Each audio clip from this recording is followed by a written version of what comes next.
Alors on parle des performances du CAC 40 ce matin avec vous Fabrice.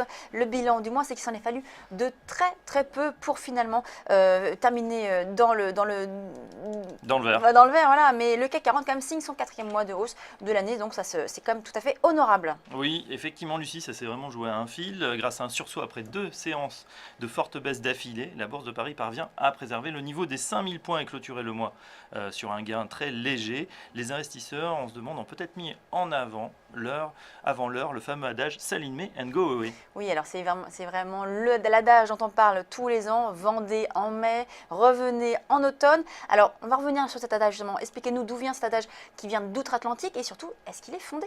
Eh bien, selon le bon sens de Wall Street, celui qui investirait pendant les mois les plus froids et se reposerait pendant les mois d'été verrait son investissement progresser significativement plus vite que celui qui ferait l'inverse. En stimulant l'expérience sur le Dow Jones depuis 1950, 10 000 $ investis pendant les 6 meilleurs mois, donc de novembre à avril sur l'indice, puis basculés en monétaire pendant les 6 mauvais mois, mai à octobre, aurait joliment augmenté pour atteindre plus de 540 000 $. En revanche, le même investissement de 10 000 $ sur les mauvais mois, basculé en monétaire durant les 6 bons mois, aurait abouti à une perte de 200 $.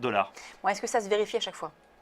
Non, cette baisse n'est pas forcément mécanique, en tout cas après un début d'année trop tonitruant, la tendance haussière risque en tout cas maintenant un petit peu de s'essouffler sous l'effet de plusieurs facteurs. Premièrement, la fin des résultats du premier trimestre sans nouveaux indicateurs permettant d'ajuster leurs prévisions. Les analystes pourraient revoir celle-ci à la baisse. Et deuxièmement, après une forte période de hausse, largement alimentée par les flux, notamment sur la gestion indicielle, les trackers, les spéculateurs commencent à anticiper une baisse qu'ils ne manqueront pas d'amplifier par des ventes à découvert si celle-ci survient. Tout est donc en place pour un dégagement que, s'il survient, pourrait être sévère. Alors, autre facteur également qui va dans le sens de Sell in May and go away, ce fameux adage, c'est que les mois d'été ne sont pas forcément les plus porteurs. Effectivement, lorsque vient l'été, la planète économique ralentit. Pour les actions, les volumes sont plus faibles, les gains potentiellement moins importants. Ce ne sera qu'au mois de septembre qu'une mentalité rentrée des classes incite les particuliers comme les professionnels à faire le ménage dans leur portefeuille. Aux États-Unis, le toilettage est d'autant plus important que pour les fonds, l'année fiscale se termine en octobre. Ainsi, le mois de septembre est le pire mois de l'année pour le Dow Jones, le Nasdaq et le S&P 500. Donc après ce début d'année en fanfare, est-ce qu'on peut dire finalement qu'on va avoir une consolidation? On est tout de même déjà à 18% depuis le début de l'année. La correction serait presque logique, voire attendue. Elle permettrait en tout cas de consolider une tendance fortement haussière. Il est vrai que les résultats des entreprises ont été globalement positifs, dopés par l'effet de devise, et il n'est pas sûr que l'effet de surprise continuera tout au long de l'année. De plus, les derniers indicateurs économiques, le PMI en tête, semblent marquer le pas. La reprise n'est pas encore franche en Europe. Alors c'est go away?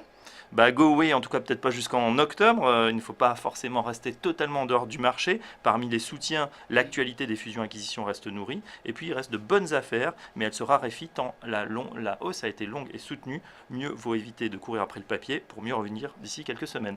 Merci Fabrice. Place maintenant à un gérant. 3 questions avec Olivier Guilloux, gérant taux et diversifié d'Ecofi Investissement. Donc c'est tout de suite et après vous aurez le débat entre Olivier Guilloux d'Ecofi et Thomas Louis d'Acer Finance. Tout de suite un gérant. 3 questions.